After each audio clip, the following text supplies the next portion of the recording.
नमस्कार। प्रभा साक्षी news network पर आप सभी का स्वागत है।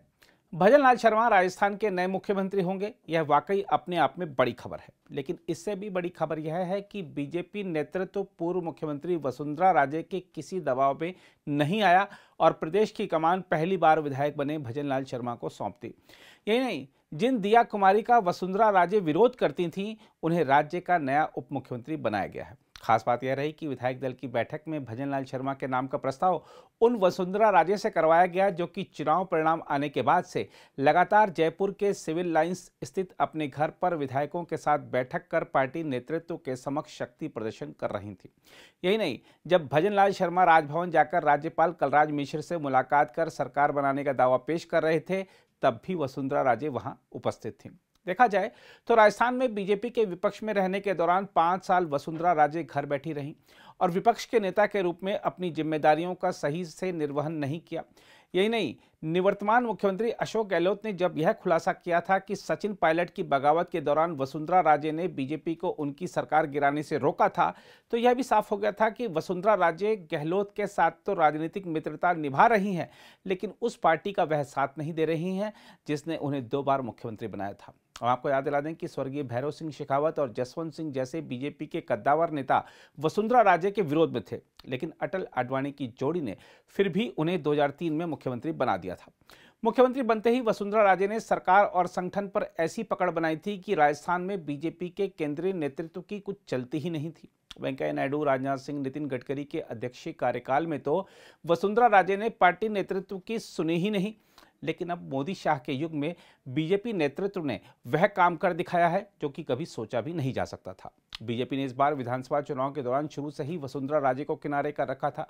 पहले उन्हें परिवर्तन यात्राओं की कमान नहीं सौंपी गई, फिर उन्हें मुख्यमंत्री उम्मीदवार भी नहीं बनाया गया और चुनाव परिणाम आने के काफी दिनों बाद नेतृत्व के मुद्दे पर चर्चा के लिए उन्हें दिल्ली बुलाया गया। देखा जाए तो संकेत पहले से स्पष्ट थे कि वसुंधरा राजे को कमान नहीं सौंपी जाएगी।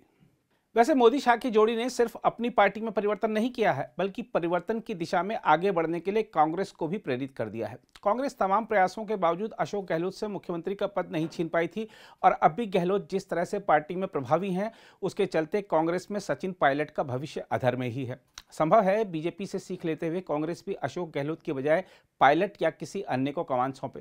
कांग्रेस यदि अशोक गहलोत को किनारे लगाती है तो राजस्थान की राजनीति से गहलोत वसुंधरा युग खत्म हो जाएगा। जहां तक राजस्थान में बीजेपी की ओर से गठित नई टीम की बात है तो यह स्पष्ट है कि जातिगत समीकरणों को ध्यान में रखते हुए सारे फैसले किए गए हैं। 3 राज्यों में सरकार बनाने वाली बीजेपी ने एक प्रदेश में आदिवासी, दूसरे में ओबीसी और तीसरे में सवर्ण को सत्ता की कमान सौंपी है। साथ ही यदि सिर्फ राजस्थान की ही बात करें तो मुख्यमंत्री पद सवर्ण को, उप मुख्यमंत्री पद पर एक राजपूत महिला और एक दलित तथा विधानसभा अध्यक्ष पद सिंधी समुदाय को देकर बीजेपी ने राजस्थान में सर्व समाज को प्रतिनिधित्व देने का प्रयास किया है। बहरहाल आइए देखते हैं राजस्थान में सत्ता की कमान हाथ में आने के बाद भजन लाल शर्मा ने क्या कहा। उसके बाद आपको दिखाएंगे उन लोगों की प्रतिक्रियाएं जिनके नाम चुनाव परिणाम आने के बाद से ही मुख्यमंत्री पद की रेस में काफी आगे चल रहे थे। माननीय प्रदेश अध्यक्ष जी, सबसे पहले तो मैं हमारे देश के यशस्वी प्रधानमंत्री सम्मानीय नरेंद्र मोदी जी को धन्यवाद देना चाहता हूं। मैं हमारी पार्टी के राष्ट्रीय अध्यक्ष सम्मानीय जेपी नड्डा जी को धन्यवाद देना चाहता हूं। सम्मानीय हमारे गृह मंत्री अमित शाह जी को धन्यवाद देना चाहता हूं। हमारे रक्षा मंत्री सम्मानीय राजनाथ सिंह जी को धन्यवाद देना चाहता हूं और हमारे पर्यवेक्षक महामंत्री हमारे सम्मानीय विनोद तावड़े जी, उपाध्यक्ष हमारी बहन सरोज जी, उनको भी धन्यवाद देना चाहता हूं। और जिन्होंने नाम का प्रस्ताव किया, हमारी पार्टी की राष्ट्रीय उपाध्यक्ष और पूर्व मुख्यमंत्री माननीय वसुंधरा राजे जी का भी धन्यवाद देता हूं और माननीय प्रदेश अध्यक्ष जी का भी मैं तहे दिल से बहुत बहुत धन्यवाद देना चाहता हूं। हमारे प्रभारी माननीय अरुण सिंह जी का मैं बहुत बहुत धन्यवाद देना चाहता हूं। हमारे चुनाव के प्रभारी माननीय प्रहलाद जोशी जी, बहन विजय राठकर जी, हमारे संगठन के महामंत्री माननीय चंद्रशेखर जी और मैं मेरे साथ उप मुख्यमंत्री बहन दिया जी और प्रेमचंद जी वैरवा जी को भी धन्यवाद देना चाहता हूं। और स्पीकर के रूप में जिनका लंबा अनुभव है, ऐसे बासदेव जी देवनानी जी का भी मैं बहुत बहुत धन्यवाद देना चाहता हूं। और मैं इतना विश्वास दिलाना चाहता हूं कि राजस्थान की ये जो टीम है, राजस्थान के जो सभी हमारे विधायक हैं, निश्चित रूप से जो राजस्थान की अपेक्षा है हमसे, भारतीय जनता पार्टी से, हम माननीय हमारे यशस्वी प्रधानमंत्री नरेंद्र मोदी जी के नेतृत्व में हम राजस्थान का पूरी तरह से सर्वांगीण विकास किसी भी क्षेत्र में हो निश्चित रूप से हम पूरा करेंगे। ये मैं आप सभी को विश्वास दिलाता हूं। आप सभी को बहुत बहुत धन्यवाद। सभी को नमस्कार। बात सुनो, ऐसा है कि मैं दौड़ में नहीं था, तुम दौड़ रहे थे ज्यादा, मीडिया ज्यादा दौड़ रही थी, मैं तो अपने शांति से बैठा था। हम तो बहुत सौभाग्यशाली हैं, हम आया उसके बाद से थोड़ा सा कहीं ना लोगों को लगा बहुत सौभाग्यशाली हैं कि हमें इतना अवसर मिल रहा है इस जीवन में।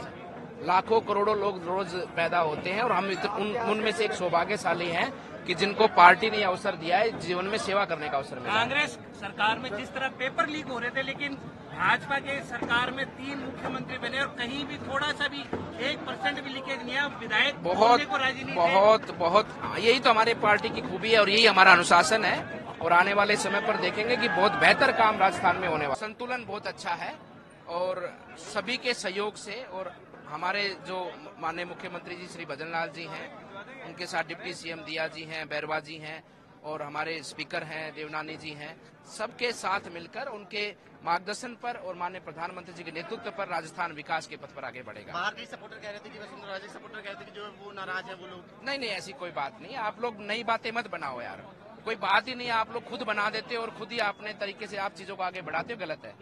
नहीं, ऐसा कुछ नहीं है। उनको बहुत अनुभव है और बहुत युवावस्था से बाल्यावस्था से पार्टी के साथ जुड़े हैं और लगातार तीसरी बार वो प्रदेश के महामंत्री रहे हैं और बहुत अनुभव है सरकारों के साथ काम करने का और एक निष्ठावान सेवा करने वाले कार्यकर्ता हैं। और माननीय प्रधानमंत्री जी की इस दूरगामी सोच का और उनके निर्णय का हम बहुत अभिनंदन करते हैं कि कार्यकर्ताओं को जिस प्रकार से उन्होंने सम्मान दिया है। 3 बार के रहे महामंत्री, पूरा राजस्थान का दौरा किया हुआ अनुभवी व्यक्ति, सांगानेर जैसी सीट से जीत के आए। भरतपुर को लोहागढ़ कहते हैं, लोहागढ़ का व्यक्ति लोह पुरुष बन के राजस्थान को आगे बढ़ाएगा। हम उनके अगुवाई में पूरे प्रदेश में काम करें। के समर्थक कह रहे हैं कि हम डिसअपॉइंटेड हैं क्योंकि जो भजन लाल शर्मा उन्हें मैच्योर होने में टाइम लगेगा अभी। नहीं, देखो वसुंधरा जी ने प्रस्ताव रखा है। अब उनकी बात को जो उनका कोई समर्थक काट रहा है तो गलत बात है। प्रस्ताव वसुंधरा जी ने रखा और मैंने समर्थन किया, मेरे जैसे 3 लोगों ने और समर्थन कर दिया। सीनियर की अवहेलना नहीं हुई लगता आपको? सीनियर क्या होता है राजनीति में? सीनियर जूनियर जो अनुभवी है। सर आप क्या, हम कोई क्षेत्रवाद नहीं फैलाना चाहते लेकिन मेरे को ज्यादा खुशी इस बात की है कि मैं भी वहाँ का रहने वाला हूँ और एक अनुभवी व्यक्ति को जो 3 बार हमारे पार्टी का महामंत्री रहा, जिसने पूरे राजस्थान को घुमा हुआ है, वो मुख्यमंत्री बन गए, बड़ी खुशी की बात है। मेरे को कोई पता नहीं है, मैंने पहले ही कह दिया था मैं मुख्यमंत्री की लाइन में भी नहीं हूँ और अब कह के जा रहा हूँ मंत्री की लाइन में भी नहीं हूँ। आपके नाम की चर्चा बहुत है, आप मेरे नाम में चर्चा ज्यादा चलती है मेरे नाम की चर्चा ही चलती रहती है। लेकिन क्या ये दिखावे की खुशी तो नहीं है? नहीं, दिखावे आप देख सकते हो, ये दिखावे की खुशी है क्या? ये तो अंतर्मन से खुशी निकल रही है। अगर आप भी लेना चाहते हैं देश दुनिया की तमाम जानकारी तो आज ही सब्सक्राइब करें हमारे चैनल को। साथ ही नीचे दिए बेल आइकन को जरूर दबाएं ताकि हर अपडेट आप तक पहुंच सके।